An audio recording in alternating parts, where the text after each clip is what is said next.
नमस्कार. तुम्हाला माहिती आहे का, भारताच्या इतिहासात असा एक योद्धा होऊन गेला ज्याने औरंगजेबाच्या बलाढ्य मुघल सैन्याला पाणी पाजलं होतं. त्यांना पूर्वेचे शिवाजी महाराजसुद्धा म्हटलं जात होतं. मी बोलते आहे आसामचे महान सेनापती लचित बरफुकन यांच्याबद्दल. अरूपकुमार दत्त यांनी लिहिलेलं आणि बिंदू माधव कुलकर्णी यांनी अनुवादित केलेलं हे पुस्तक त्यांच्या पराक्रमाची गाथा सांगतं. हे पुस्तक मला माझ्या गावच्या नगर वाचनालयात मिळालं.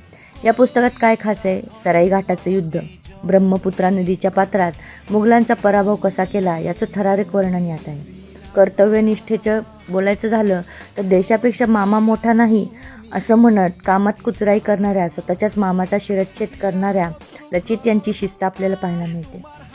गनिमी कावा, भौगोलिक परिस्थितीचा वापर करून बलाढ्य शत्रूला कसं नमवायचं याचं उत्तम उदाहरण म्हणजे हे पुस्तक आहे. जर तुम्हाला छत्रपती शिवाजी महाराजांचा इतिहास आवडत असेल तर लचित बरफुकन यांचा इतिहास नक्कीच तुम्हाला थक्क करेल. हे पुस्तक वाचलं नसेल तर आजच तुमच्या जवळच्या बुक स्टोअरमधून घ्या किंवा नगर वाचनालयात अवेलेबल असेल तर तिथून घ्या. अशाच ऐतिहासिक पुस्तकांच्या माहितीसाठी मला फॉलो करायला